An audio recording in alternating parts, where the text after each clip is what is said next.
Hi, welcome to Unity of Wilmington's Radiant Health series. My name is Nickie Golden. I'm here with Linda Thunberg. She is an amazing hypnotherapist.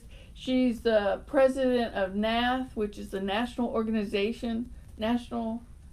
Association for Transpersonal Hypnotherapists. She's also a medium. So you'll find that we'll be talking today about health and health issues. Let's just have a good time together. If you have questions, put them in the comments and we will be able to come back and answer them later on.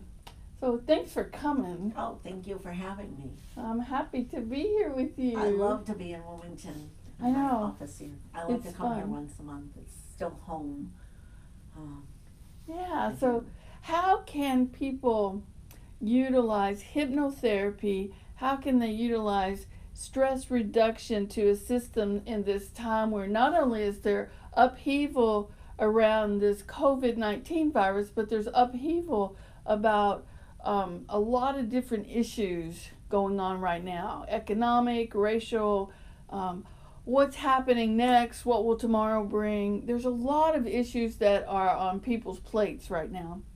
And anytime there's stress, no matter if it's in our family, in our job, in our nation, in our communities, it brings up all kinds of things that are within us, and we react to that, yes? Mm-hmm. Whether it's our fears, whether it is our thoughts about ourselves and how our self-esteem and self-worth are working, or it brings up our fears and phobias, right?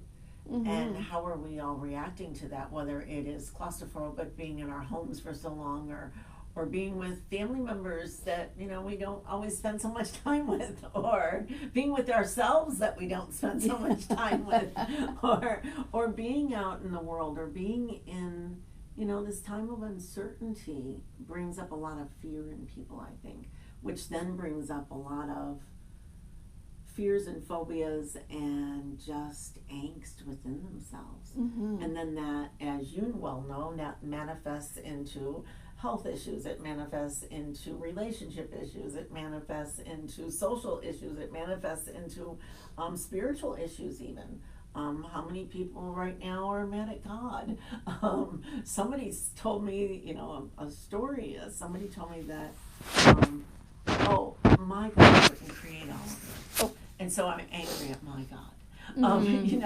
And there, it just has layers and layers Mm-hmm. and layers, does it not? And not only for us, but, and I'm in that older group right now, but our children who not only have fears about their own households and their children, but then their parents and how they're dealing with all of that. Yes. And so there's just stress on all different age levels and all different, even children, and how everybody's holding it together doing that.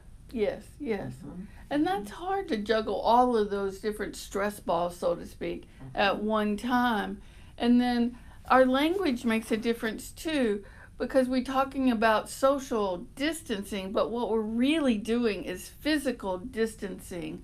We can find ways to be social with each other. It might not be in person, but as things are opening up, we're able to have more in-person contacts, whether it's going to a park and sitting 6 feet apart and having 10 people together and still being able to socialize, going to somebody's screen porch where you're outside and you have airflow and you can talk to each other. So there are things that we can do. It's not the same as it was, but when we're adjusting to that stress and recognize what we can do, rather than focus on we cannot do anymore, it makes a difference. Absolutely. I know one of my favorite times in this whole thing, I have 2 little grandsons, and my daughter-in-law, Stephanie, said, come on over and let's just go for a bike ride. We won't touch each other. We won't be within 6 feet. We won't be in the house. And I did. I put my bike in the back of the car and drove 45 minutes to their house, and she loaded up the boys on their bikes and her little contraption behind her bike for the little one, and we went for a 3-mile bike ride. And we didn't have to touch each other, and we didn't have to be right next to each other, But the joy that brought in the kids to see grandma again, and the joy that it brought me, and I'm sure the joy that it brought Stephanie having family time again. And we went back and we did have some snacks in the backyard. I brought my own stuff. And we stayed away from each other, but we still saw each other. Yes. And it made my heart zoom, because I wasn't alone in my house, being an older person, and I got to see my grandkids, and they got to see grandma again, and it made the world a more normal place, if that makes sense. And I think that's what we're all kind of striving for right now, is how do we get a sense of whatever that is, normalcy, coming back. And how does that look different? And how can we feel good within ourselves doing that, right? And me, I believe all healing is self-healing. And whether we need facilitators, there are so many facilitators out there right now, whether it be free YouTube and Joe Dispenza or any of the other ones, or coming to a facilitator like Nickie or like myself, or a hypnotherapist, or a therapist online with Zoom, whatever. Or your best friend. It's about having somebody to talk to and allowing yourself to have those feelings and allowing it to come out. And it doesn't have to be every day, does it? But no, it just doesn't. every once in a while, it's nice to say, yes, I can allow myself these feelings of fear or sadness or whatever, or happiness that I got to see my grandsons today. Yes. And share that with people. It's so important. It is important. And what's really lovely is the moment we're having the feelings of joy, the moment we're having the feelings of happiness, the time that we're spending together actually elevates our immune system and keeps us healthier. And it's important to have an outlet for the anger, for the sadness, for the fear that might be coming up, but to give it some voice and then return to the joy, so that we're really supporting ourselves in our immune system and supporting ourselves in our own health. Absolutely. And even with the vitamin D is so good for us right now in the immune system. I started a garden, and I just have a little space. I put my vegetables in between my rose garden, and like the Europeans do sometimes. And it's amazing to me how much joy that brought me, just to be in Mother Earth a few months ago, and just to now I'm reaping the vegetables that are coming off of it, and it's like, wow, I grew something in this time. And I was able to connect with Mother Earth and be able to get my vitamin D as well. So it all worked out really well. So I'd encourage anybody to get outside, and even if it is by yourself, to get outside. And now's the time to be in our body too, right? And really connect with our bodies and do those physical things. Get some of that angst or joy out with just going and riding your bike or taking a walk, or whatever, making a garden, whatever it is, because it just helps our whole body. And it also makes you more, get some of that pent up energy out, and you sleep better then. And when you sleep better, you're helping your immune system, you're helping your health, and that works out really well too. And then what a joy to eat something that you've grown. Like, I grew up with a dad who loved to garden, and I had to be in the garden. And I don't particularly care to grow vegetables, but I love to grow sunflowers. So we planted sunflowers here around the building, and I planted sunflowers at home, and we have wildflowers that we planted for this year, and watching them grow. And we have 2 little wildflowers. They're very tiny, and you have to really look close, but they're blooming. One's a light blue and one's a deeper purple, and it's so beautiful. And there's a joy that I experience seeing something that I've grown. And I know people who like to grow vegetables, talking about eating their zucchini or their squash, their pepper, their tomato. It's amazing, actually. And I've tried in the Carolinas for a few years, and this is the first year. And I truly believe it has something to do with Mother Earth healing itself too, healing herself. That I don't know about anybody else, but I think the flowers and vegetables and everything have more vibrancy and better flavor and everything else this year, so try it. But I think you hit on it, Nickie, about bringing joy back into our lives. And the more we bring joy back into our lives, whether that be with relationships and talking to people, or being on the telephone or Zoom calls, or FaceTime, or going and seeing somebody in person at a distance, it still is not, I agree, it's about physical distancing so much, not about social distancing.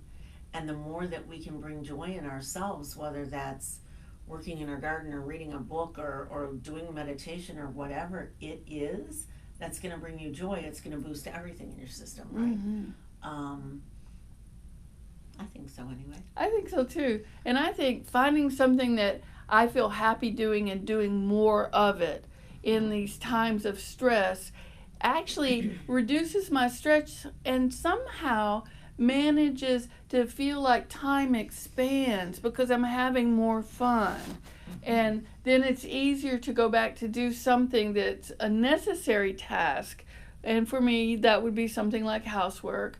But being able to bring the joy that I've had in being out on a walk with a friend, or walking in the park by myself, or getting on bicycles and riding, or just meeting somebody and say, hey, let's meet here. We'll we'll physical distance, but we'll socially engage.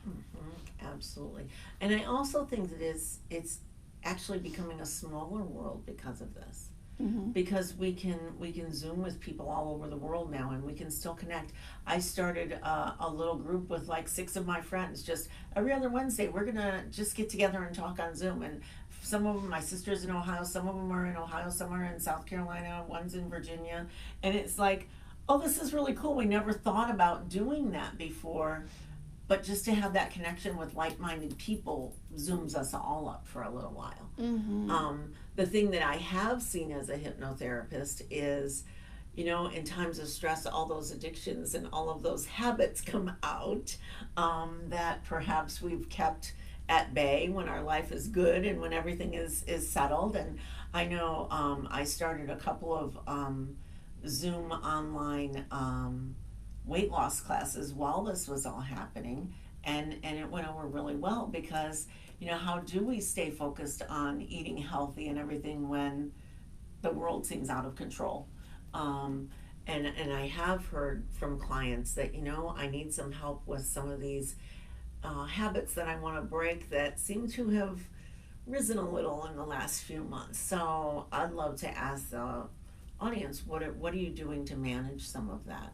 And I think what we've been talking about this morning is also about not distracting yourself, and yet distracting yourself from all the angst and the news and everything else, so that you don't go to some of the, and they're not all addictions, but to go to some of the old habits that creep up when we all have issues, right? And so when you can distract yourself by doing positive things for yourself and being happy with yourself, or some people have actually gone within during this time and said, oh wow, now I have time to work on some things. Now I have time to, look at what's coming up again. And maybe you do need a facilitator for that. Maybe you need somebody online or on YouTube, or there's so many different things that somebody can do to help themselves perhaps get rid of some of those habits or ways of doing things that we do when we get stressed. Yes. Yes, and it's okay to take breaks so that we are sort of adding variety to our time and our attention and to our awareness. And then there's some tips that we can use. For instance, on Zoom, figure out where your camera on your computer is located and look at that camera so you feel like you're looking eyeball to eyeball with the person. You can even play with energy techniques. If you press the centers of your palm and begin to feel the energy that moves between our bodies, that biomagnetic energy, and you're Zooming with somebody or you're on FaceTime with somebody, then you can, once you can feel it, you can direct it to the other person and keep playing with energy until they can feel it. And then you could like toss it back and forth with each other and have a really good time with it. I was on a meditation class with Master Stephen Coe, who does pranic healing, and he had us hold out our hands, and he started doing healing work. He uses a very beautiful 18-pointed crystal that he uses, and he circles it, and he asked us to hold out his hands, and it did not take me very long to start to feel the energy that was building in my hands. this is part of the fact that we are actually all connected in the unified field, and we are having an opportunity to get more connected or be more aware of our connection is actually more accurate. Absolutely. As far as energy goes, it's remote healing happens so much. People will ask me as a certified medium, how can you tune into me when I'm 500 miles away? But it's so easy to do on FaceTime or on Zoom or something, because you can literally connect to that energy. You can connect to that person's energy and literally describe their house, or that you've never seen, or describe their mother that passed away 10 years ago and give them a message, because it's nothing but energy. It's all energy.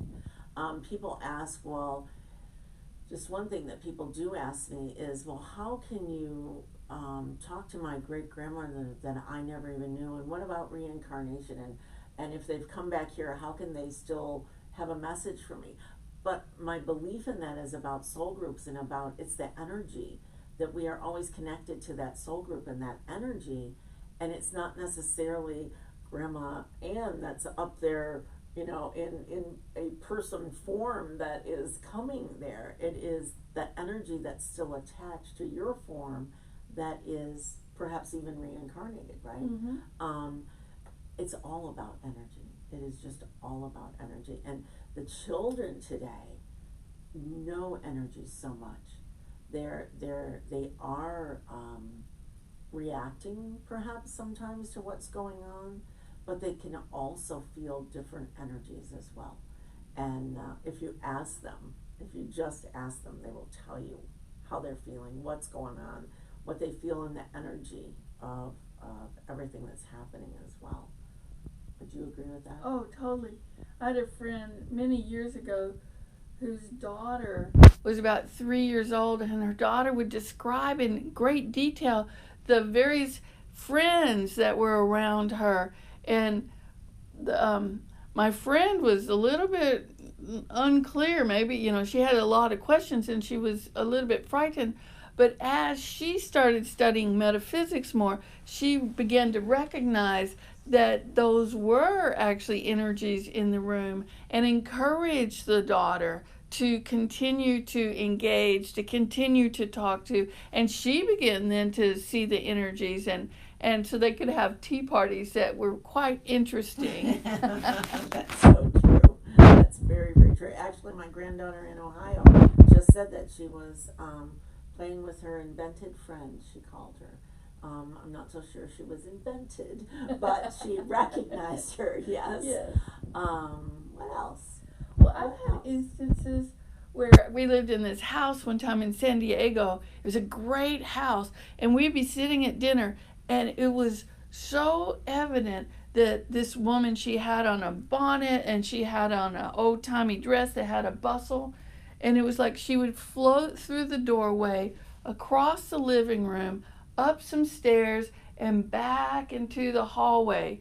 And I'm assuming the house was just a passageway for her, and she just passed right on out. But it was the same time every day. Mm-hmm. It was fascinating to me. It is just literally perhaps a pathway that they went to before. Mm-hmm. There's a story of a woman in Virginia that apparently, or is it North Carolina? It's one of them, that if you go and park your car on this hill, that your car will move, and she's pushing it up the hill. Oh, wow. Because she was in a car accident and died, and she thinks that she's helping everyone. Mm-hmm. So they will repeat patterns, especially if my daughter lived in a 1923 house that was 2 blocks from a hospital. Mm. And so there's her house was like a bus station. Spirits would just come, and her 2 daughters had a huge light, metaphysical light, on them, and they knew that they were very open, and they would just come and visit, and then they would leave, or sometimes they would stay or play music for the baby, and occasionally you have to clear your house of these things if they bother you. If you can see it every day and go, oh, there's Aunt Mary, and there she is, that's fine. Some people it bothers. And then I also believe, and I was called on this once because Yes, I was. I had a spirit up in my master bedroom of a house that we moved into, and her name was Helen. She was an older lady. She would sit in my rocker in the corner of my bedroom and rock. So she became kind of a test for me. When my friends would come over, I'd say, "Hey, come on up in my room. Do you feel anything? Do you?" Well, yeah, there's a lady sitting in your rocking chair. Right, right. Until one day, another metaphysical friend of mine came in my house, and I said, "Come on upstairs. I wanted to see if you can feel this." And she came upstairs. She said, "Linda, what are you doing?" And I said, "What do you mean? What am I doing?" She goes, "You know she's here for a reason." And I said, "What's that reason?" "Perhaps it's so that you can help her go to the light."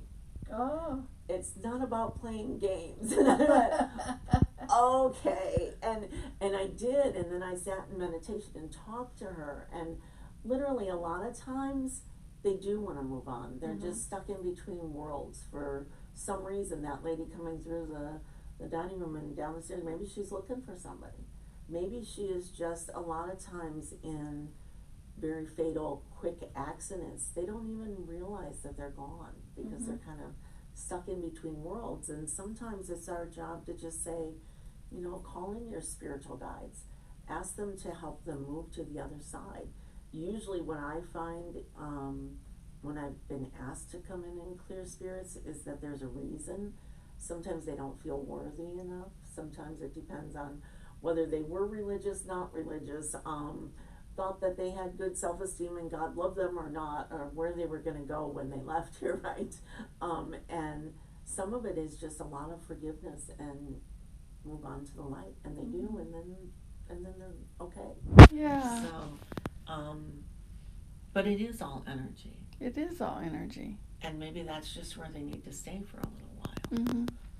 I've had times in meditation where I decide to do some meditation because I'm feeling sad or I'm feeling lonely or I'm feeling disconnected from people, and I'll go into meditation and allow whatever image comes. And one day I was feeling a little bit sad, and I was in meditation, but I could see myself on a porch in a rocking chair with somebody else, and I recognized as somebody else, and we sat and we talked. I ended up meditating for over an hour. I was so surprised when it was done, but there we were on a porch in rocking chairs talking. And when I came out of that meditation, I felt like I had had a big experience with somebody. I felt like I had had a visit, an actual visit.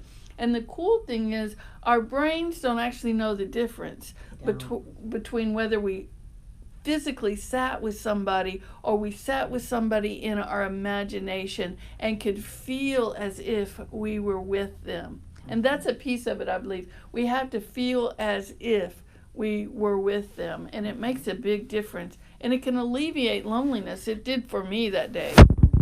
And it can also alleviate some issues you've had with people in your life. If you want to literally clear that, you can actually go into meditation and ask to speak to their higher self and get permission to work things out between you or say what needs to be said. And you never need to have that person in front of you or ever see them again if you're not seeing them. And yet it closes things.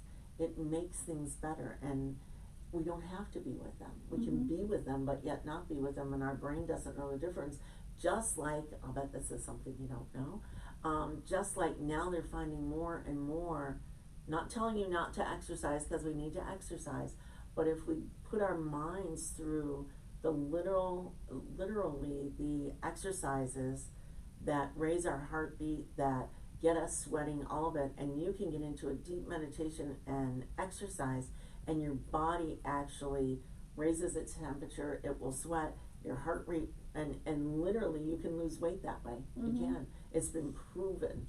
So that's another instance of where is our mind, and does it really matter if we're doing it physically or not physically. We're much more powerful than we believe that we are. I believe that all healing is self-healing. All you need is a willingness. And whether that's a willingness to believe that my mind can go somewhere else and get healing, my mind can heal my relationships from the past, my mind can go on a journey and bring back energy that will heal myself. It can happen very easily. And we can have a lot of fun doing it and feel that heart-to-heart connection in the unified field that we have with people. Wow, our time is up. Oh, you're kidding me. No, That was I'm so not. fast. It was. Thank you so much, Linda Thunberg. I'll put her information in the comments. And she's on Facebook, so you could friend her on Facebook and have a good time. Absolutely. Thank you for having me. Oh, thank you so much for coming. I It's so appreciate nice you to be here. Yes.